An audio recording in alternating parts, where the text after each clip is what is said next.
औज़ुबिल्लाहिमिनश्शैतानिर्रजीम बिस्मिल्लाहिर्रहमानिर्रहीम रब्बिश इश्रह ली सदरी वयस्सिर ली अमरी वहलुल उक़दतम मिन लिसानी यफ़क़हू क़ौली। नाज़रीन, this is Sani Khan and you are watching new episode of inside financial markets. Budget के बाद तकरीबन चीज़ें अब जो डायरेक्शन लेस थी अब उनकी डायरेक्शन और सिम का तयन होता हुआ नज़र आ रहा है। चीज़ें क्लियर हो गई हैं। काफ़ी सारे मामला जिनके ऊपर जैसे ऑटो पॉलिसी के लिए भी कहा गया कि उसके ऊपर चीज़ें 2-4 दिनों में वाज़े होंगी, तो उस पर भी किसी हद तक एक वाज़े डायरेक्शन हमें नज़र आती है। So what we want to do today is to have a brief inventory as to how a big brokerage house of the Pakistani Stock Exchange looks at the budget and going forward वो market की direction कैसे देखते हैं, इस budget को कैसे देखते हैं। उन्होंने जो पहला तज्ज़िया बाज़ार के ऊपर, स्टॉक मार्केट के ऊपर विज़वी बजट पेश किया, उसमें कहा गया कि ये जो बजट है वो मार्केट सेवी है, बाज़ार हिस्स के लिए अच्छा है और सुपर टैक्स को लेकर they did a fantastic analysis. So आज के प्रोग्राम में हम बातचीत करेंगे अब्दुल गनी साहब से। He happens to be the head of research at Intermarket Securities. इनसे हम जानने समझने की कोशिश करेंगे कि बजट को इन्होंने कैसा पाया। और ये जो एक बात होती है बड़ी कॉमनली कि ये जो बजट है इसने मार्केट की सिमत का तयन कर दिया है, और इकॉनमी में जो बार बार बातें होती थी कि इकॉनमी क्रैश हो सकती है, मुल्क डिफ़ॉल्ट की तरफ जा सकता है, वहाँ से चीज़ें निकल कर स्टेबलाइजेशन फेज़ में आ गई थी, और अब जो बातें हो रही हैं गोइंग फॉरवर्ड वो एक सस्टेन्ड ग्रोथ की बात हो रही है। So mister Abdul Ghani, welcome to the show and अस्सलाम वालेकुम। वालेकुम अस्सलाम and thank you for having मी।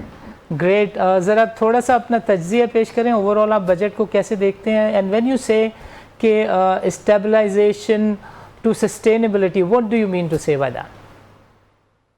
देखिए, इसमें जो है जो पहली बात है आई वुड से कि जो बजट है वो इट्स अ मिक्स। तो आप ये समझिए कि आप द गवर्नमेंट जो है वो ये चाह रही थी कि आप स्टेबलाइजेशन से कंसोलिडेशन से आप ग्रोथ की तरफ आए। सो बेसिकली जो है इन दिस बजट आप ऑब्जेक्टिव तो यही है कि आप स्टेबलाइजेशन से आप ग्रोथ में जाएं, लेकिन इसमें कुछ चीज़ें हैं which is commendable in the fact कि आपने कोई पॉपुलिस्ट मेजर्स नहीं लिए, टैक्स रिलीफ मेजर्स, और मेजर्ड आई वुड से इतना कोई आपने ओवरडू नहीं करा है, and you are still trying to stay within the IMF programme.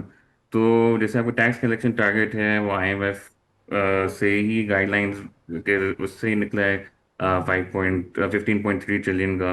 So I would say it's more of cautious growth कि you still want that element of stabilisation, लेकिन at the same time you want to transition towards that growth, that long term growth. ज़बरदस्त, so that is the reading overall. समझ में आ गई बात। अच्छा, can you briefly touch base with कि ये बार बार टारगेट हमारा हदफ जो रेवेन्यू का है वो मिस होता है, और उसके बावजूद देयर इज़ अ ट्रेंड कि गवर्नमेंट जो है वो पिछले रेवेन्यू टारगेट को बढ़ा देती है, और at the end of the day वो पीडीएल से ही गवर्नमेंट पूरा करती हुई नज़र आ रही है। पिछले 2-3 बजटों में तो हम यही देखते हैं कि शॉर्टफॉल वहीं से पूरा होता है। सो अभी जो 15.3 ट्रिलियन का जो रेवेन्यू टारगेट रखा है वो आपको कितना अग्रेसिव दिखता है, और आपको क्या लगता है कि ये टारगेट मीट हो जाएगा? देखिए, इसमें और ओपिनियन तो यही है कि थोड़ा अग्रेसिव और एम्बिशियस टारगेट है 15.3 ट्रिलियन, क्योंकि अगर हम लोग इस साल का वो देखें तो तकरीबन 1 ट्रिलियन के आसपास का जो है वो रेवेन्यू शॉर्टफॉल वैसे है, राइट। और 18% ग्रोथ गवर्नमेंट बजट कर रही है। तो इसमें जो मेजर इशू है वो तो इन्फोर्समेंट की है। हिस्टोरिकली जो है एफबीआई की जो इन्फोर्समेंट है उसमें थोड़ा सा वीकनेस है, और ये हिस्टोरिकली हमने ये देखा है। एंड ओवरऑल अपने कुछ इंसेंटिव्स दिए हैं इस बार, तो 15.3 ट्रिलियन थोड़ा ज़्यादा एग्रेसिव है। I think realistically speaking may be यहाँ से 10 to 12% ग्रोथ, तो तकरीबन 14.3 ट्रिलियन का I would believe would be more of a realistic picture. लेकिन इसमें यह है कि एटलीस्ट डायरेक्शन जो है वो वो ठीक बेहतर है। जो है आप रिटेल सेगमेंट है, रिटेलर्स जो है उनको आप टैक्स ब्रैकेट में लाने की कोशिश कर रहे हैं। So that's a good step. आपको टैक्स नेट जो है टैक्स ब्रैकेट जो है वो आपको वैसे ही ब्रॉडन करना था। तो इसमें जो है I think it's in the right step, लेकिन अभी भी थोड़ा एम्बिशियस है, ओके मतलब ओके। आपका जो मेजर स्टिकिंग पॉइंट है वो तो आपका एफबीआर के इन्फोर्समेंट और एफबीआर के कलेक्शन है। बिल्कुल ठीक है, बिल्कुल। देखिए अब्दुल गनी ने भी वही बात कही जो कि एक kind of consensus in the market है। तमाम ब्रोकरेज हाउसेस ये बात करते हैं कि टारगेट एम्बिशियस है और हमेशा गवर्नमेंट इसको मिस कर जाती है। But the different thing that inter market has come up with इसके जो जो इन्फोर्समेंट है, कलेक्शन की इन्फोर्समेंट है एफबीआर की एंड पर, उसके ऊपर जो स्ट्रेटजी है और उसको इंटर मार्केट पॉजिटिवली देखती है। और उसमें से एक अगला पॉइंट निकल के आता है that relates to the super tax which is also the theme of the latest report and the budget. जब आप अब्दुल गनी कहते हो कि सुपर टैक्स जो है वो पाकिस्तान स्टॉक एक्सचेंज के लिए एक पॉजिटिव ओमन के तौर पे देखा जा रहा है, then what are you trying to say actually? Basically जो है अगर हम लोग टैक्सेशन को देखें तो सिक्लिकली काफ़ी हाई रह चुकी है in the past, and not only in Pakistan लेकिन आपके दुनिया में यूएस वगैरह में भी सेम इश्यूज रहा है। So and then every now and then आप ये देखते हैं कि टैक्स रेट्स जो है वो चेंज होती रहती है। सो इट्स ऑल्सो समथिंग जो IMF वर्ल्ड बैंक वगैरह they also want this as well कि आप अपने टैक्स, एक तो टैक्स नेट को बढ़ाएं, रैशनलाइज कर दें, आपके टैक्सेशन को एफिशिएंट बना दें इतना कि आपको बार बार ऐसी जो एडिशनल टैक्सेशन है या एड हॉक टैक्सेस जैसे सुपर टैक्स वो आपको लगाने नहीं पड़े। एंड ओवरऑल जो 2% का रिडक्शन है in super tax on above 500 million, तो अब 10% से 8% का एडिशनल जो टैक्सेशन है, barring for ENPs, fertilisers and banks, it's काफ़ी अच्छा आपका हुआ है। फिर आप जो 500 मिलियन से नीचे जो कंपनीज कमा रही थी उसमें सुपर टैक्स आपने ख़त्म कर दिया है। तो ओवरऑल जो है एक वेलकम स्टेप है। ऑब्वियसली 2% जो है if they continue to phase out जो न्यूज़ रिपोर्ट्स में पहले आ रही थी, तो that is also quite meaningful, but even then nonetheless 2% reduction above 500 million is good for most companies, and I think ये जो है ना काफी positive step है in the right direction. So Gani, when you say that this budget in general and overall is on a positive side for Pakistan Stock Exchange, where do you see the index moving, 100 index moving in the next 6 to 8 months? You see a positive trajectory, or you see some kind of consolidation there? देखिए आई think जो major चीज़ें हैं for the next let's say until December, वो ये होगा कि there few things which matter. एक तो आपके इंटरेस्ट रेट्स कैसे रहती है, आपका एफबीआर का क्या परफॉर्मेंस है, एंड जियोपॉलिटिकली क्या सिचुएशन बनती है। क्योंकि मेजरली जैसे इंटरेस्ट रेट्स अगर यहाँ से तो इसमें कोई कमी आ जाती है, डिक्लाइन आ जाता है, आपका जो इकोनॉमिक इंडिकेटर्स है, इन्फ्लेशन, एक्सटर्नल अकाउंट जो है, उसमें बेटर देन एक्सपेक्टेड आपके परफॉर्मेंसेज आ जाती है ड्यू टू लेट्स से जो ग्लोबल ऑयल प्राइसेस नीचे आई हैं, तो that will play positively into investor sentiment and confidence. And obviously अगर इंटरेस्ट रेट नीचे आ जाती है then you can potentially see some flow of capital from fixed income to equity side, and आपका जो overall rerating, economic demand और earnings outlook companies की वो बेहतर हो जाती है। And then the second part FBR performance, देखिए that is very crucial, Yeah. And क्योंकि if there any let's say if अगर ये the trend of missing targets अगर ये कंटिन्यू रहता है देन वो मतलब up to an extent the IMF उसमें इश्यूज आ सकते हैं। तो you might have to cut on your development spending, या फिर आप you might have to come up with new taxation measures somewhere down the road. And then जो तीसरा परफॉर्मेंस मतलब जियो पोलिटिकल, हमने भी देखा है since the start of the US and Iran war, oil prices में क्या हुआ है, and then how our market reacted. And जैसे यहाँ पे जो पीस एग्रीमेंट की बातें चल रही थी, एंड कल जो MOU साइन हुआ था, तो that that will play positively as well. So it will take some time. This is next 3 to 6 months, maybe before 6 months. लेकिन next 3 months में आपको एक clear picture नजर आएगा, and I believe the market could stay within this and then increase. to over 200,000 as well. So these are the three major factors जिससे जो ना आपका next 6 month की जो trajectory है will depend on. अच्छा देखिए अभी चूँकि वक्त हो रहा है छोटे से वक्फे का and we have got only 30 to 40 second I would want you to kindly make a consolidative observation and comment overall on the budget touching base with कि ये जो आप की रिपोर्ट कहती है कि जियोग्राफिकल रिस्क एक है जिसको आप समझते हैं कि ये शायद मैनेज हो जाए 3 to 4 मंथ्स थोड़ा सा ओवरऑल एक कमेंट दें बजट के ऊपर जनरली आपने कैसे देखा फिर वक्फे के बाद हम एक सेक्टोरल डिबेट में एंटर होते हैं जिसमें हम सेक्टर बाय सेक्टर एनालिसिस करते हैं आपकी रिपोर्ट का Yeah, I would say to sum it up, it's the budget is cautiously optimistic. जहाँ पे आप you're incorporating elements of stabilization और साथ साथ आप growth की तरफ आप एक जा रहे हैं. So इसमें risk है and the major risk is the FBR tax collection. Okay जो अगर वो if that is better than expected, so that will play positively for the economy and the market overall. And one word on this geographical risk आपको चीज़ें settle दिखती हैं ये जो America US का इशू चल रहा है देखिए इसमें it's a volatile situation. Okay Taking a bet is difficult, but they're moving towards positive steps, which is encouraging, and hopefully with the MOU being signed, we'll be closer to a final agreement. Hopefully, inshallah. So that will also be another boost to the economy and to the market overall.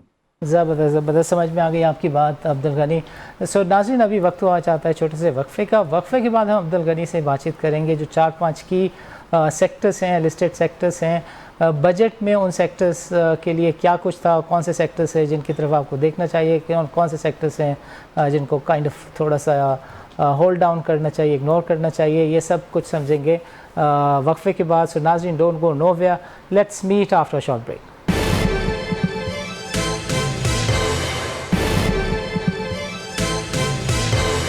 Welcome back नाज़रीन नाज़रीन program के इस हिस्से में we will try and analyze के किस sector के बारे में इंटर मार्केट सिक्योरिटीज़ किस तरह का नुक्ता नज़र रखता है और अपने इन्वेस्टर्स को क्या एडवाइस करता है सो अब्दुल गनी साहब सबसे पहले आप थोड़ा सा जिक्र करें ईएनपी सेक्टर का बजट में क्या कुछ इसके लिए आया और कितना कुछ पॉजिटिव है नेगेटिव है your view and your take on it देखिए ईएनपी सेक्टर्स के लिए overall budget was neutral super tax के जो रिडक्शन है जो रिलीफ है ईएनपी सेक्टर पे नहीं आया बट ओवरऑल अगर इसको इग्नोर भी करते हैं तो ओवरऑल द ईएनपी सेक्टर जो है is driven by production growth and by oil prices तो आपके प्रोडक्शन ग्रोथ जो है in the coming years even from next year as well काफ़ी जो है इंकरेजिंग है आपके फील्ड्स है बारकजाई है शीवा है स्पिनवा में गजीज है तो वहाँ पे जो है वो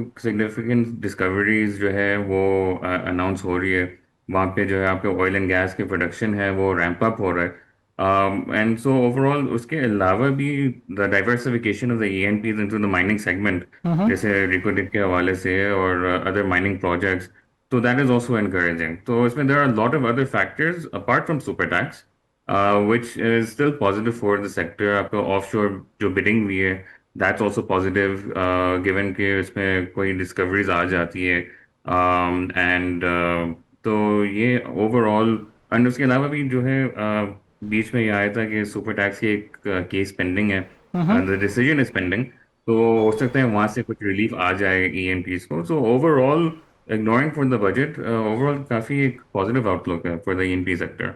बिल्कुल सही कहा अब्दुल गनी ने देखें this is the only sector जो कि सुपर टैक्स के केस में काइंड ऑफ इग्नोर किया गया है और इसीलिए बहुत ज़्यादा इस पे लोग बलिश नहीं हैं and how about this oil marketing companies PDL के नंबर्स तो ऐसे हैं कि लोग अभी से परेशान हैं how do you look at the oil marketing companies देखिए इसमें अगर पीडीएल की हम लोग बात करें तो इसमें सम क्रूड वर्किंग के हिसाब से हमारे हिसाब से जो है अगर आपके ओएमसी वॉल्यूम में ग्रोथ आती है गिवन कि आपके ऑयल प्राइसेस जो है वो $100 से नीचे आ गए हैं yes and they continue to remain at lower levels तो आपके अगर ओएमसी के वॉल्यूम्स बढ़ जाते हैं तो आपका जो पीडीएल अमाउंट है ऑन अ पर लीटर बेसिस वो इतना आपको शायद बढ़ाने नहीं पड़े। जो आपकी एवरेज इस साल की अभी तक आ रही है वेटेड एवरेज, वो आपकी पेट्रोल पे तकरीबन 82 रुपीज़ के आसपास है। हम्म। और आपको मेरे ख्याल से तकरीबन 90 रुपीज़ तक लेकर जाना पड़ेगा। तो गिवन ऑयल प्राइसेस नीचे रहती है तो इतना कोई बड़ा इम्पैक्ट आई डोंट थिंक आना चाहिए। उसके अलावा द ऑयल मार्केटिंग कंपनीज जो है लोग डिजिटाइजेशन के तरफ भी काम कर रहे हैं, विच इज़ पॉजिटिव। डिस्कशंस हो रही है आपके जो है डीलर मार्जिन ओएमसी मार्जिन के हवाले से। So these are positive I would say discussions. और इसमें कोई ब्रेक थ्रू आता है तो then that will be even better for the OMC players. And अगर हम लोग जैसे ईएनपी एंड ओएमसीज के जो है वो गैस सर्कुलेट डेट के हवाले से बात करें तो इसमें डेवलपमेंट्स चल रही है, डिस्कशंस हो रही है। तो if there is a breakthrough in that तो आपके नेक्स्ट मेरे ख्याल से 2 3 साल 4 साल जो है उसमें जो है काफ़ी अच्छी रिकवरीज आने शुरू हो जाएंगी। जो वर्किंग कैपिटल इश्यूज है वो जो है इसमें ईजिंग आ जाएगी। तो ओवरऑल जो है there are some positives out of this as per our view. ज़बरदस्त। अच्छा, how do you look at the auto sector? Automobile sector में काफ़ी सारी र्यूमर्स रही और फिर कार्बन लेवीज़ की बातचीत हुई, बट गोइंग फॉरवर्ड इफ़ आप ऑटो सेक्टर पे जब बात करें तो जो आपकी टॉप पिक है वो भी आप ज़रूर बताइएगा। देखिए इसमें ऑटो सेक्टर में क्लियर विनर्स एंड लूजर्स तो नहीं है एट दिस पॉइंट। देखिए इसमें जो है देर आर फ्यू थिंग्स। जो हम लोग कस्टम ड्यूटीज के बारे में बात कर रहे हैं जो एच ई वी एंड भी एच ई वीज में यस। थी, वो 1 साल के तो एक्सटेंड हो गया, ओके। वो जो पॉजिटिव है। अब जो इश्यूज है जो एच ई वीज पे जो कंसेशनरी जीएसटी थी वो June 30 को लैप्स हो जाएगी, खत्म हो जाएगी। And that will only continue अगर आपका जो है ऑटो पॉलिसी आ जाती है। तो right now at this point it all depends on the auto policy कि वो June 30 से पहले नोटिफाई हो जाती है। And then through third government ने ये भी ये करा है कि जो 2000 सीसी एंड अबव जो इम्पोर्टेड कार्स हैं उस पे तकरीबन 40% की जो है आपने स्पेशल एक्साइज ड्यूटी लगाई है। So that will help protect companies like Sasgard. So overall, it's a mixed picture, but the clear winners so far seem to be Sasgard, NCPL, NPL. But we'll have more clarity once the auto policy is notified or if it's notified. ज़बरदस्त हो गया। अच्छा, cement sector की बात करने से पहले मुझे आप एक कमेंट दीजिएगा कि ये जो पब्लिक सेक्टर स्पेंडिंग की एलोकेशन है उसको आप जनरली कैसे देखते हैं? बिकॉज हमने जितने लोगों से बात की उनकी नज़र में ये एलोकेशन बहुत कम है, बट ये जितनी भी है इसका सीमेंट सेक्टर पे आपको क्या इम्पैक्ट दिखता है? देखें पीएसडीपी जो है वो लास्ट ईयर इस साल के जो टारगेट है 1 ट्रिलियन की, वो सेम ही है, सेम लेवल पे है। तो obviously on the development side आप ये चाहते हैं कि भाई जब if you want growth then you need to spend more on development आपके इंफ्रास्ट्रक्चर वगैरह पे। लेकिन at the same time we need to take into account that जो आपकी टारगेट्स है वो यूजली पूरा यूटिलाइज नहीं होता। राइट। इन द पास्ट जो है आपकी यूटिलाइजेशन बीएसडीपी का वो बहुत लो रही है। And the growth that has come is majorly from the private sector. Right. तो राइट। एट 1 ट्रिलियन इतना कोई आई डोंट थिंक इतना इशू आना चाहिए। It just okay. Depends on the FBR tax collection as well. क्योंकि usually whenever the tax collection में कोई issue आ जाता है कि कोई कमी पेशी होती है तो आप डेवलपमेंट स्पेंडिंग से आप बेसिकली रोक देते हैं। सो ये आई वुड से इज द क्रक्स फॉर ज़बरदस्त हो पीएसडीपी। गया। सो जब आप स्पेंडिंग की बात करते हैं सीमेंट के साथ स्टील को भी अगर आप मिला के बात करें और फाटा पाटा में जो भी पॉलिसी चलती है स्टील रिलेटेड उसको भी देखें, सो जनरली कंस्ट्रक्शन के ऊपर भी आपने कहा है कि ये जो बजट है ये कंस्ट्रक्शन सेक्टर से भी है या उसके लिए पॉजिटिव है। सो अगर आपसे एक कंसोलिडेटेड व्यू मांगा जाए for both the steel and cement sector, what would be your response to that? Overall जो है I would say it's positive, the budget has been positive. अगर यहाँ पे लेट्स से आपके कोल प्राइसेस नीचे आ जाती है विद ऑयल प्राइसेस तो that is also very meaningful for the cement sector. तो आप उसके अलावा जो आपने जो प्राइम मिनिस्टर हाउसिंग स्कीम है, सब्सिडाइज्ड फाइनेंसिंग जो है, वहाँ के जो यूटिलाइजेशन है वो इंक्रीज हो जाती है, इफ दैट सक्सेसफुल, तो obviously that is one major driver for both cement and steel. अगर मैं स्टील के हवाले से बात करूँ, जो फाटा वाटा के जो या टैक्सेशन है, जीएसटी, वो 2% से बढ़ा दिया है, तो that's now close to 12%. And it shows that the government is still committed to bring the GST back to the 18% level, so that जो undocumented sector है स्टील में, वो कम हो जाए, and so that the documented sector starts to grow, क्योंकि we've seen that a lot of the documented players have left the market due to this, due to the I would say mismatch in GST. So the government is taking positive steps on that front, but obviously we still await SROs related to additional custom duties and regulatory duties for the steel sector. But overall, construction sector, real estate sector के लिए is quite positive. सो अगर आपके pics की बात की जाए, top picks की cement and steel में, तो वो क्या होंगे? Cement में I would say we like DG Khan cement, okay, Maple Leaf cement है, Lucky cement है, कोहाट cement, ये राइट, काफ़ी जो है हम लोग काफ़ी बुलिश है, we like these companies a lot. उसके अलावा स्टील में मुगल स्टील, ओके, ओके। सो कोहाट सीमेंट बताया, मुगल बताया, मुगल स्टील बताया, और डीजी और lucky. Okay, how about pioneer?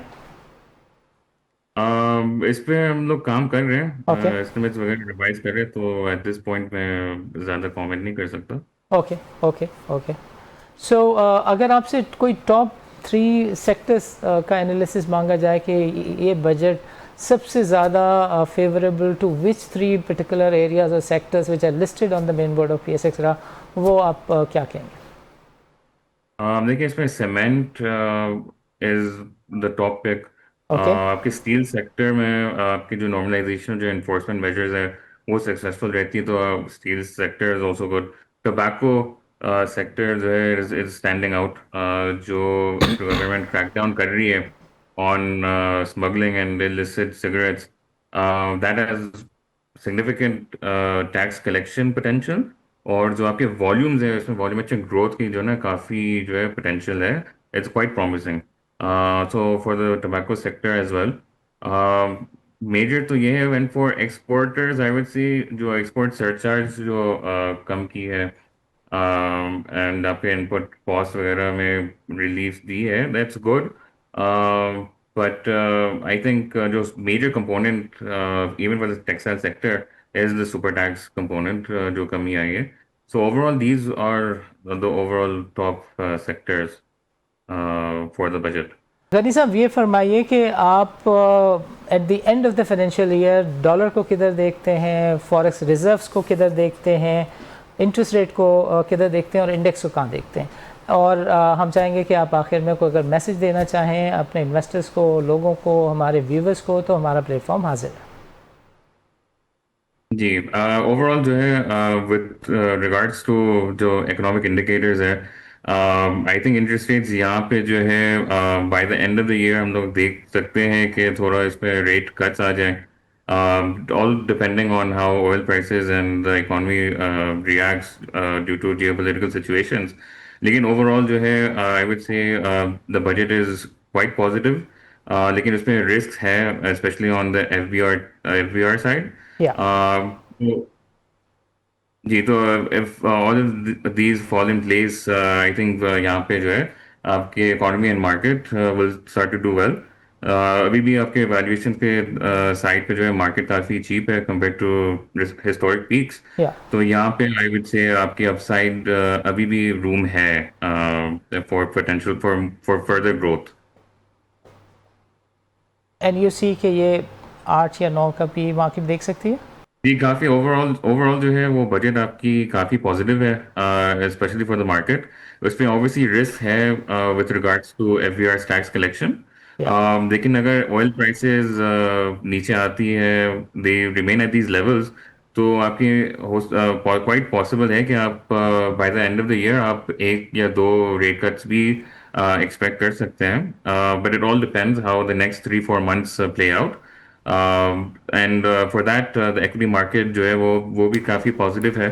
I think there still room for upside valuations जो है आप 9 के पी को क्रॉस भी कर सकते हैं, given that everything plays out well. ज़बरदस्त। Any message that you would want to give to the investors कि वो कॉशियस रहें, इन्वेस्टेड रहें या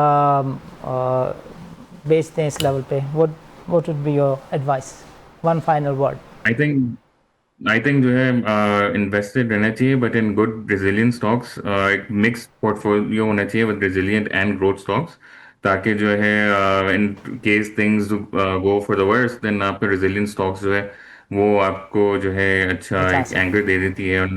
एंड अगर यहाँ से चीज़ें और बेहतर हो जाती हैं तो वो ग्रोथ स्टॉक्स जो है ना वो आपको जो है ना आपके पोर्टफोलियो को ऊपर ले जाएगी। ज़बरदस्त हो गया, ज़बरदस्त हो गया। अब्दुल गनी, आपका प्रोग्राम के लिए वक्त निकालने का बहुत बहुत शुक्रिया। नाज़रीन, आज तफसील के साथ हमने जायज़ा लिया इंटर मार्केट सिक्योरिटीज़ की रिपोर्ट का, जिसमें उन्होंने बजट को एनालाइज़ किया था।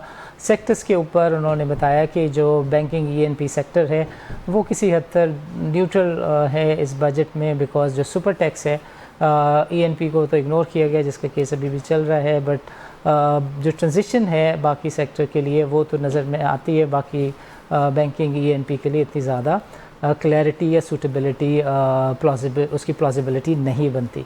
बाकी starting from cement, I mean when you talk about cyclicals, तो सीमेंट और स्टील के ऊपर they very bullish. Specific stocks की डिटेल्ड स्टडी भी इनकी वेबसाइट पे मौजूद है और ये समझते हैं कि सीमेंट और स्टील में काफ़ी ट्रैक्शन है इकॉनमी के ऊपर। They have got a fantastic observation कि ये स्टेबलाइजेशन से ग्रोथ मॉडल की तरफ जो मार्च है ये सक्सेसफुल रहने जा रही है। आईपीओ के ऊपर generally they are very bullish. They think कि with the increasing investor base Pakistani बाज़ार हिस्सेज़ में लिक्विडिटी के चैलेंजेस भी एड्रेस हो सकते हैं। And the specific sectors where super tax is coming to rescue not only the sector, they feel कि बाज़ार हिस्से में भी जो है वो बेहतरी का मोमेंटम जारी रहेगा, जिसकी बदौलत दे फील कि नॉट ओनली कि इंटरेस्ट रेट में कमी गवर्नमेंट को अदर फैक्टर की वजह से करना पड़ेगी, बट जो पी है वो 7-7.25 के आसपास है।